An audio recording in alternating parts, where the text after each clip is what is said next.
Hello students, welcome back to another lecture. So this will be your last lecture on thermodynamics. So इस lecture में हम बात करेंगे relation between delta G not and के equilibrium की, जिसे कहते हैं इक्विलिब्रियम कांस्टेंट. इसे के इक्विलिब्रियम से डिनोट करते हैं या सिंपली के से भी डिनोट करते हैं. ठीक है, तो बहुत सारे हम इसके फॉर्मेट्स देखेंगे दोनों के रिलेशन के बीच में. तो पहले हम स्टार्ट करते हैं एक इक्वेशन से. Delta G is equal to delta G naught plus R T L N Q. ठीक है, ये मेन रिलेशन है, ये डायरेक्ट आपको लर्न होना चाहिए. डेल्टा जी क्या है, यहाँ पर गिब्स फ्री एनर्जी है, और डेल्टा जी नॉट क्या है, गिब्स फ्री एनर्जी ही है, लेकिन यहाँ पर नॉट है, मतलब ये आपकी स्टैंडर्ड स्टेट में है. तो यहाँ पर डेल्टा जी है Gibbs free energy at any temperature T, जो गिवन होगा क्वेश्चन में. डेल्टा जी नॉट क्या होगा, Gibbs free energy at standard state. And T आपको पता है क्या है, टेम्परेचर है, क्यू क्या है, कोशेंट है. एंड दिस क्यू इज, जब हम नेक्स्ट चैप्टर पढ़ेंगे इक्विलिब्रियम, उसमें आपको बहुत क्लियर हो जाएगा कि ये रिएक्शन कोशेंट क्या होता है. ठीक है, so Q is here reaction quotient. ठीक है, रिएक्शन कोशेंट होता है. R is the gas constant, हमें पता है कांस्टेंट. इसकी भी दो वैल्यू होती है डिपेंडिंग ऑन कि क्वेश्चन में कैसे यूनिट्स है, वैसे हम इसमें चूज करते हैं. अब देखो, अब देखेंगे हम एट इक्विलिब्रियम क्या चीजें हो रही है. एट इक्विलिब्रियम क्या होता है, वी नो दैट जो डेल्टा जी होता है वो जीरो हो जाता है एट इक्विलिब्रियम. सो हम यहाँ पर फर्स्ट में पुट करने वाले हैं इस चीज को. पुट इन फर्स्ट क्या आता है आपके पास, यहाँ पर जीरो पुट करोगे तो डेल्टा जी नॉट दूसरी साइड जाएगा. तो यहाँ से delta G naught is equal to minus R T L N Q.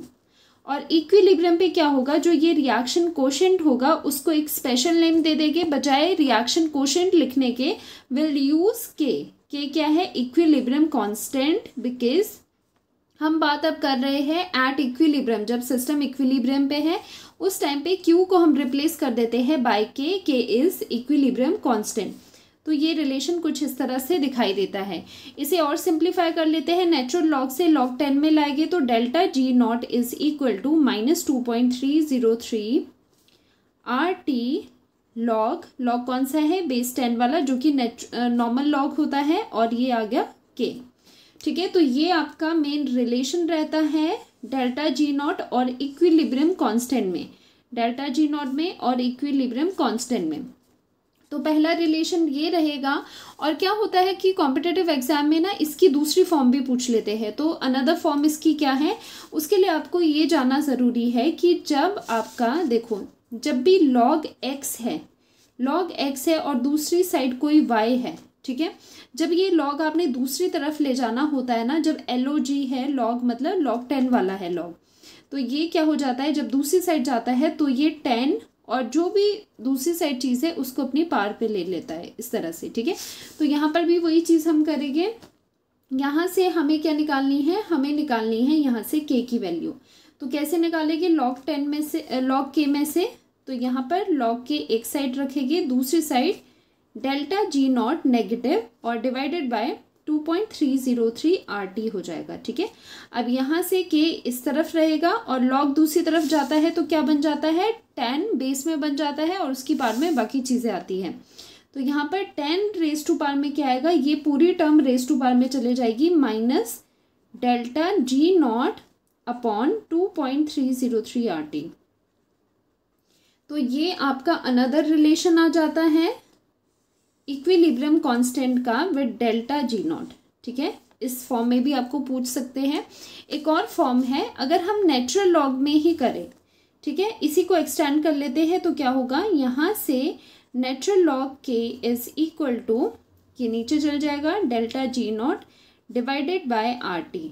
Okay, अब आपको ये भी देखना ज़रूरी है कि यहाँ पर देखो log बेस 10 का तो इस तरह से 10 रेज टू पावर में आता है, लेकिन अगर नेचुरल log x है, दूसरी साइड सम y है, इसे हमने दूसरी साइड ले जाना है तो कैसे बनेगा, ये एक्सपोनेंट में चले जाता है, तो ये ई रेज टू पावर वाई में ये टर्म चल जाती है, ठीक है। तो ये भी तरीका है लिखने का। तो यहाँ पर अगर हमें इक्विलिब्रियम कांस्टेंट के सिर्फ निकालना है तो कैसे करोगे, ये चीज़ दूसरी साइड चले जाएगी और सिंस यहाँ पर क्या है नेगेटिव साइन भी तो था, तो यहाँ पर e raise to power minus delta G naught upon R T आ जाएगा, ठीक है। तो ये आपका थर्ड फॉर्म आ जाती है। तो ये तीनों ही ध्यान रखने हैं, बेसिकली आपको ये वाला ध्यान रखना है, बाकी दोनों आप बना सकते हो। बाकी लॉग एंड नेचुरल लॉग के अपनी जो छोटी छोटी प्रॉपर्टीज़ है उन्हें भी हम ध्यान रखेंगे। ये चीज़ें पूछ लेते हैं कॉम्पिटिटिव एग्जाम्स में, तो 4 ऑप्शन दिए होते हैं, अलग अलग फॉर्म में ये रिलेशन आपको पूछ सकते हैं। अब इस चीज़ का फ़ायदा क्या है देखना, इस रिलेशन को देखो, अगर आपको डेल्टा जी नॉट की वैल्यू पता है स्टैंडर्ड स्टेट में जो डिफरेंस है, तो उससे आप लॉग के में यहाँ पर जो इक्विलिब्रियम कांस्टेंट है वो आराम से निकाल सकते हो। या फिर ऐसे भी हो सकता है, अगर इक्विलिब्रियम कांस्टेंट की वैल्यू गिवन है, आपको वो पता है, तो आप इजीली डेल्टा जी नॉट की वैल्यू निकाल सकते हो। तो इस तरह से हम डेल्टा जी नॉट और इक्विलिब्रियम कांस्टेंट में रिलेशन देखते हैं। अब बात आती है कि अगर हमारी रिएक्शन स्ट्रांगली एंडोथर्मिक है एंड स्ट्रांगली एक्सोथर्मिक है, फिर हम क्या कहते हैं इक्विलिब्रियम कांस्टेंट पे हम क्या कमेंट करते हैं बाय नोइंग कि ये एंडोथर्मिक है स्ट्रांगली या फिर स्ट्रांगली एक्सोथर्मिक है, वो चीज़ देखेंगे। अब देखो, अगर स्ट्रांगली एंडोथर्मिक कोई रिएक्शन है ना, वी नो दैट उसके लिए डेल्टा एच पॉजिटिव होगा, एंड यहाँ पर स्ट्रांगली लिखा है तो उसकी क्या होगी, लार्जली पॉजिटिव होगा वो, ठीक है, मतलब पॉजिटिव वैल्यू उसकी हायर रहेगी। अगर स्ट्रांगली एक्सोथर्मिक है, एक्सोथर्मिक में डेल्टा एच नेगेटिव होता है, लेकिन स्ट्रांग लिखा है तो मतलब बहुत ज़्यादा हीट इवॉल्व होगी, तो यहाँ पर इसकी लार्ज नेगेटिव वैल्यू होगी, ओके। अब यहाँ पर देखते हैं एंडोथर्मिक के केस में। अब जब इसको आप करते हो ना सॉल्व, ये वाला जो रिलेशन है, देखो रिलेशन हम लिख लेते हैं, डेल्टा जी नॉट क्या होता है, delta H not minus T delta S होता है, ठीक है। और साथ ही साथ इसी का ही रिलेशन क्या होता है इक्विलिब्रियम कांस्टेंट की फॉर्म में -2.303 आर टी लॉग के होता है। आप नेचुरल लॉग वाला भी लिख सकते हैं, ठीक है। तो ये रिलेशन हमारा डेल्टा जी का रहता है इस तरह से। अब यहाँ पर अगर ध्यान से देखो, डेल्टा एच की वैल्यू पॉजिटिव है, हायर पॉजिटिव है, ठीक है। डेल्टा एच की वैल्यू अगर पॉजिटिव है तो के पे क्या फर्क पड़ेगा, तो इसके लिए हम क्या करेंगे, लॉग के को हम एक साइड निकाल देते हैं, इसे हम नेचुरल के ही लिखते हैं सो दैट छोटा हो जाएगा, नेचुरल लॉग वाला के है। तो नेचुरल लॉग के इज इक्वल टू, यहाँ से आ जाता है डेल्टा एच, और ये जो माइनस है, माइनस वाला टर्म यहाँ पर ही रखेंगे और ये आ जाएगा माइनस टी डेल्टा एस। इसे रीअरेंज जब करेंगे तो नेचुरल लॉग के is equal to T D S minus delta H, ये वाला रिलेशन है आपके पास, ठीक है। अब देखो, अब ये जो आर टी है, ओके 1 सेकेंड, यहाँ पर जो आर टी था वो भी यहाँ पर डिवाइडेड बाय आर टी कर लेंगे, दूसरी साइड नीचे आर टी चले जाएगा। अब बताओ मुझे, जब यहाँ पर स्ट्रांगली एंडोथर्मिक रिएक्शन है, strongly endothermic means delta H की वैल्यू बहुत ज़्यादा पॉजिटिव है, यहाँ पर टेम्परेचर आर का जो वैल्यू है ऑब्वियसली वो नेगेटिव में तो नहीं हो सकते, वो तो टेम्परेचर और आर का वैल्यू ये दोनों पॉजिटिव है, और साथ ही में स्ट्रांगली एंडोथर्मिक देने का मतलब ये है, ये इतनी ही इसकी पॉजिटिव वैल्यू है कि ये इसको टी डेल्टा एस से भी ज़्यादा है, ठीक है। तो इसका मैग्नीट्यूड इतना ज़्यादा है, पॉजिटिव है और टी डी एस से भी ज़्यादा है। तो यहाँ पर ये नेगेटिव फैक्टर अगर ज़्यादा है तो इस पूरे की वैल्यू जो एल एन के है उसकी वैल्यू क्या हो जाएगी, उसकी वैल्यू भी लार्जली पॉजिटिव हो जाएगी। क्या हो जाएगी, यहाँ पर नेगेटिव है, सॉरी पॉजिटिव नहीं, लार्जली नेगेटिव हो जाएगी, मतलब ये काफ़ी लेस वैल्यू हो जाएगी, या फिर कह सकते हो वेरी नेगेटिव वैल्यू हो जाएगी।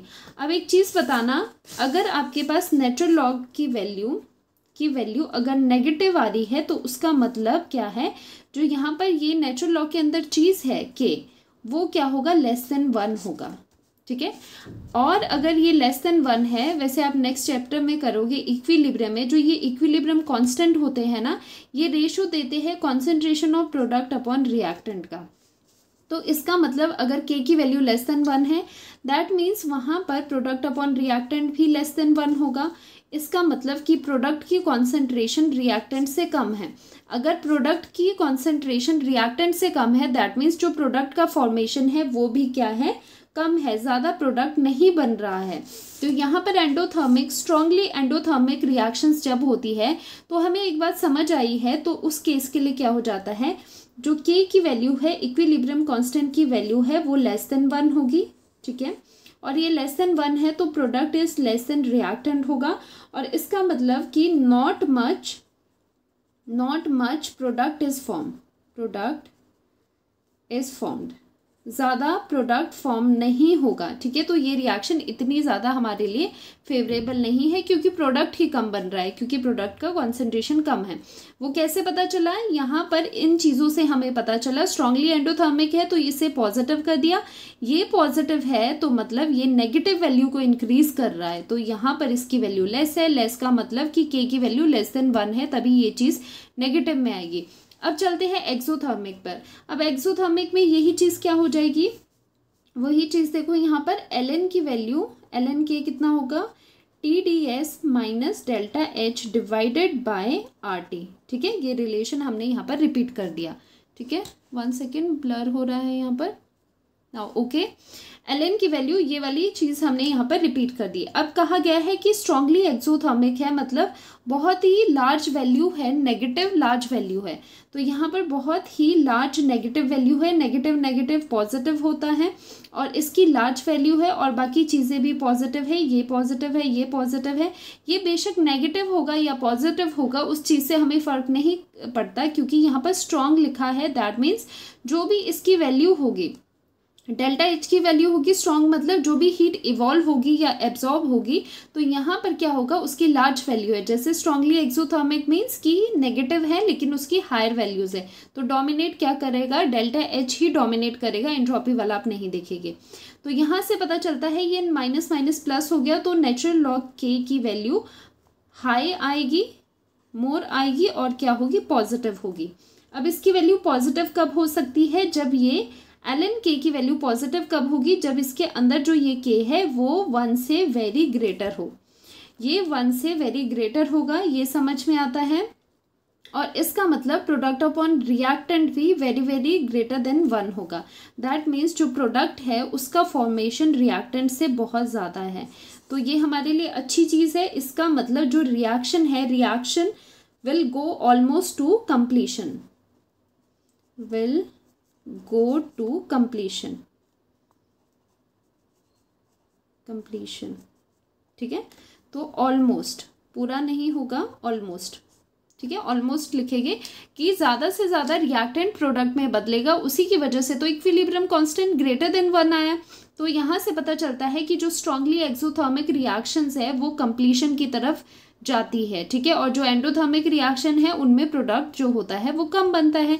तो इसकी नॉलेज से हमें ये समझ आया, जो ये वाली चीज़ थी, ये वाले जो फॉर्मूलाज अभी हमने करे हैं, जिसमें हमने रिलेशन देखा है इक्विलिब्रियम कांस्टेंट का विद डेल्टा जी नॉट, तो यहाँ से एक नॉलेज आई हमें, एक एप्लीकेशन है इसकी, कि ये हमें चीज़ समझ आई कि जो स्ट्रांगली एक्सोथर्मिक रिएक्शंस होती है वो कंप्लीशन की तरफ जाती है, उनमें प्रोडक्ट जो है वो ज़्यादा से ज़्यादा बनता है, और जो एंडोथर्मिक रिएक्शंस होगी, स्ट्रांगली एंडोथर्मिक रिएक्शंस होगी, देखो ये दोनों ही जो केसेस है वो एक्सट्रीम केसेस है, ठीक है, स्ट्रॉन्ग एंडोथर्मिक, स्ट्रॉन्ग एक्सोथर्मिक। अब इस पर एक एनसीईआरटी का क्वेश्चन हम सॉल्व करने वाले हैं, calculate delta G naught R, जो कि डेल्टा जी नॉट ही है रिएक्शन के लिए, delta G naught for this reaction at 298 kelvin if KP is given as this. तो केपी क्या है, कंफ्यूज नहीं होना है, केपी भी इक्विलिब्रियम कांस्टेंट ही है, के ही है, बट ये क्या है, कांस्टेंट प्रेशर पे गिवन है। जब आप इक्विलिब्रियम चैप्टर पढ़ते हैं तो केपी क्या होता है, केसी क्या होता है, वो चीज़ें ज़्यादा आपको क्लियर वहाँ पर हो जाएगी। फिलहाल के लिए यू शुड नो दैट कि ये केपी भी क्या है, ये इक्विलिब्रियम कांस्टेंट ही है एट पर्टिकुलरली कांस्टेंट प्रेशर वाली कंडीशन पे, ठीक है। तो यहाँ पर आपको निकालना है डेल्टा आर जी नॉट, और ये चीज़ें गिवन है, तो अपना रिलेशन लगा देंगे, डेल्टा जी नॉट, जो कि डेल्टा आर जी नॉट भी लिख सकते हो, equal to -2.303 RT log K। K क्या है, इक्विलिब्रियम कांस्टेंट है, ठीक है। तो यहाँ पर प्रेशर दिया गया है कांस्टेंट, ये नेगेटिव वैल्यू है। अब यहाँ पर देखो R की वैल्यू कौन सी यूज़ करोगे, R की वैल्यू हम यहाँ पर यूज़ कर रहे हैं 8.314, और ये है जूल पर केल्विन पर मोल में, ठीक है। जूल में करेंगे यहाँ पर तो आपका जो आंसर है वो भी जूल में ही निकलेगा। या तो इसकी जगह आप 25/3 भी कर सकते हो, अगर ऐसे आपको मुश्किल लगता है कैलकुलेट करना, वो भी सेम ही आएगा। अब देखो टेम्परेचर कितना है, 298 केल्विन पुट कर देंगे। Delta G naught equal to -2.303, R की वैल्यू पुट करेंगे 8.314 इंटू टेम्परेचर 298 केल्विन। अब लॉग और साथ में लॉग की वैल्यू ये है, पुट करेंगे 2.47 इंटू 10⁻⁻29, ठीक है। तो ये यहाँ से मैं सेपरेट कर लेती हूँ। तो ये आपने क्या पुट किया, आपने इक्विलिब्रियम कांस्टेंट की ये वैल्यू पुट करी। अब देखो ये जो इक्विलिब्रियम कांस्टेंट की वैल्यू है ना, उसका आपको लॉग लेना है। लॉग लेने में थोड़ी परेशानी होती है तो मैं सॉल्व कर देती हूँ थोड़ा। यहाँ पर देखो, यहाँ पर गिवन है 2.47 इंटू 10⁻⁻29। तो इसके लिए आपको लॉग की एक प्रॉपर्टी लगानी पड़ेगी, लॉग ऑफ दिस 2.47 इंटू 10⁻⁻29। जब लॉग m इंटू n होता है ना, m इंटू n, उसे हम कैसे लिख सकते हैं, log m plus log n उसे लिखा जाता है, ये होती है लॉग की प्रॉपर्टी। तो ये दोनों जो टर्म्स हैं यहाँ पर वो मल्टीप्लिकेशन में है, तो इन्हें हम एडिशन में ला सकते हैं। लॉग 2.47 और इसको प्लस कर देंगे लॉग ऑफ 10⁻⁻29। लॉग की प्रॉपर्टी है कि ऊपर वाली चीज़ आगे आ जाती है, ये एज सच रखेंगे 2.47, तो ये आगे आएगा -29 और ये क्या रहा, log 10 बचा। log 10 क्या होता है, log 10 1 होता है। तो ये आगे वैल्यू log ऑफ 2.47 और log 10 1 होता है और यहाँ पर आ गया -29, ठीक है।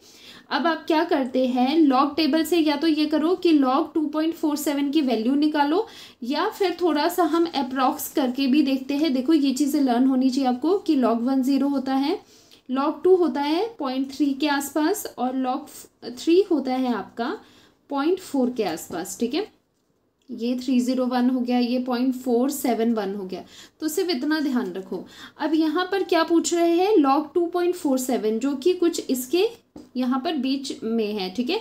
तो इसकी जो वैल्यू होती है उसकी आती है, वैसे अगर आप देखोगे एग्जैक्ट वैल्यू वो आती है 0.392 log 2.47 की।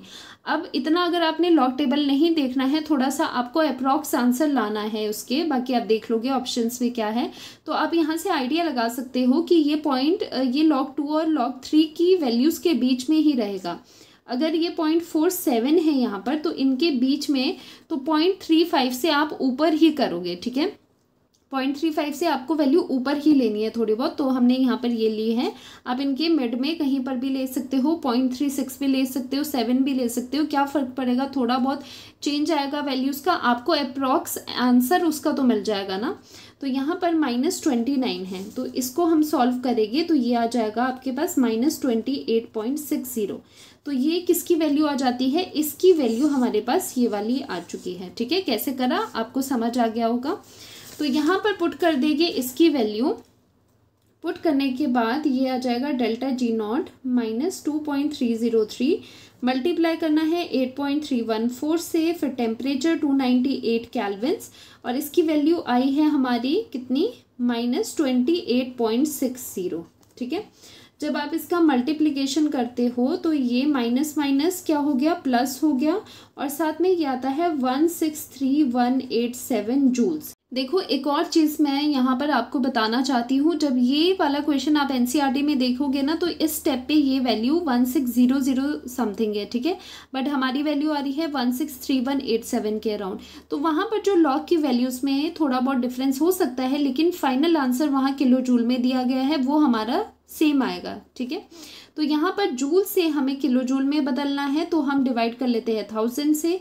1000 से आप डिवाइड करेंगे, अभी डेसिमल यहाँ पर है तो 1 2 3 प्लेसेस पे जाएगा, तो 163 किलो जूल हमारा आंसर आ जाए। देखो ऐसे क्वेश्चंस में ना बच्चों को लॉग में बड़ी दिक्कत आती है कि लॉग सॉल्व नहीं हो रहा। तो या तो आपको क्वेश्चन इजी गिवन होगा कि जिसमें आप लॉग की वैल्यू इजीली निकाल पाओ, जैसे लॉग 10 आ जाएगा, लॉग 1 आ जाएगा, या लॉग 2 3 आ जाएगी, जिनकी वैल्यूज इजीली आप लॉग टेबल से निकाल पाते हो, या फिर लर्न भी होता है बच्चों को कि लॉग 2 कितना होता है, लॉग 3 कितना होता है। अगर ना गिवन हो, जैसे इस क्वेश्चन में लॉग का पूरा हमें सॉल्व करना पड़ा, तो इस तरह से आप लॉग को सॉल्व भी कर सकते हो अगर कॉम्प्लिकेटेड वैल्यूज दी गई हो। तो इसके लिए बच्चों आपको लॉग का जो बेसिक थोड़े से रूल्स है वो पता होने चाहिए। जैसे लॉग की अगर पावर में कुछ है, 10 पावर में कुछ है तो वो आगे आ जाता है, मल्टीप्लिकेशन है तो उसका सम हो जाता है, डिवीजन है तो माइनस हो जाता है। इस तरह की चीज़ें छोटी छोटी लॉग के बारे में पता होनी चाहिए, तो आपका बिल्कुल क्वेश्चन जो है वो इजी हो जाता है। और बाकी अप्रॉक्सीमेट आंसर तो आप ले ही आओगे इस तरह से, ठीक है। तो घबराना नहीं है, ऐसे क्वेश्चन से ट्राई करना है, हो जाता है, ठीक है। तो ये हमारा लास्ट लेक्चर था ऑन थर्मोडायनेमिक्स, जिसमें हमने इक्विलिब्रियम कांस्टेंट का रिलेशन देखा विद डेल्टा जी नॉट। तो पूरा आपका चैप्टर कंप्लीट हो गया है। आई होप आपको कोई इसमें दिक्कत नहीं हुई होगी इस चैप्टर में, और इजीली आपने कर लिया होगा साथ साथ वीडियोस के साथ साथ। तो इस लेक्चर को यहीं पर एंड करते हैं, चैप्टर को यहीं पर एंड करते हैं, और मिलते हैं एक नए चैप्टर में। Bye bye, see you.